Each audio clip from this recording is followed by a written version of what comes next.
Hey there folks, Plisken by 51mm, and today I'm showing off my little Marlin, doing a little update here because I haven't made a actual YouTube video since the 4th of July. The videos I have been uploading have been re-recordings or pre-recorded videos from when I was at the range a little bit over a month ago. Had dirt on my glasses. But yeah, first off, my update, I began, switched out the scope on my Marlin 15YN. I put this old Weaver scope up on top of it. It's a 3:9. I'll stand back and let y'all see. It looks kind of like a miniature Unerdal because of how long it is. I mean, yeah, it's not a Unerdal like what's on the 220 Swift, but it kind of favors it with the length. But I had to switch out my Simmons. See, here's the original scope that was on it. My Simmons 3:9 or 3:10 rather. See, 3. Come around here like so. 3:10.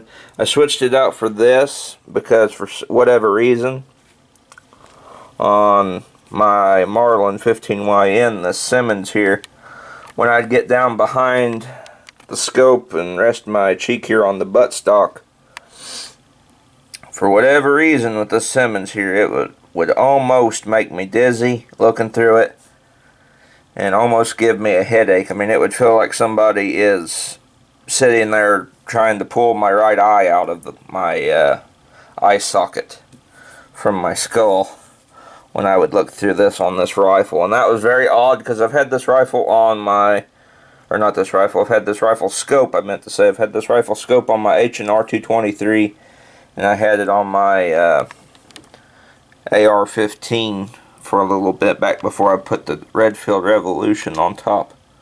And I had no problems with the scope on either of those rifles other than the fact that you have to constantly, when you use this one on anything, you have to constantly mess with this eyepiece. You have to constantly rotate it up and down. If you switch the power levels at all, like say it's on 3 right now, if you switch it and go to like say 10, you have to readjust this to your eye, and that is a pain in the ass. So but for whatever reason on this little Marlin, it would about give me a headache looking through it. So I got tired of that because it about made shooting this little rifle almost impossible. And I know I'm not the only one that likes to shoot this little rifle.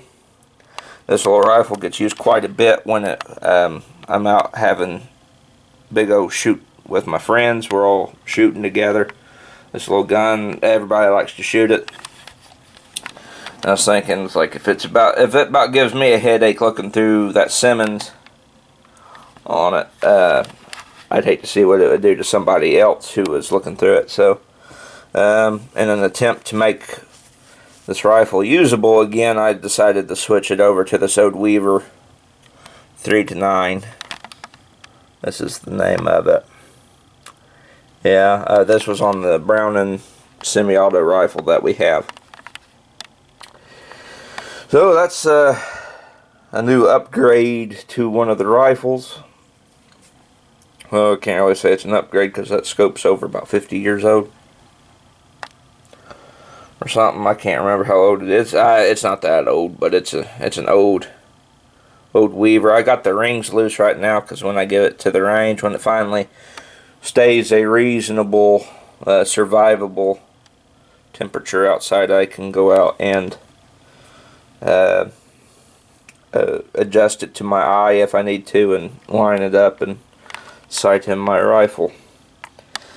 So that's that, and I got some other stuff I need to show you all, some good stuff that I picked up in my journeys here the last few weeks. So we'll get to that. Alright, here's the other thing that I have purchased in my journeys here. It's another ammo can. I actually managed to go to a real Walmart last weekend, an actual Walmart that carried these. For some reason the one here in town doesn't carry these anymore, or if they do, I haven't seen them. So yeah, I'll try to open it up and not cause a destructive mess.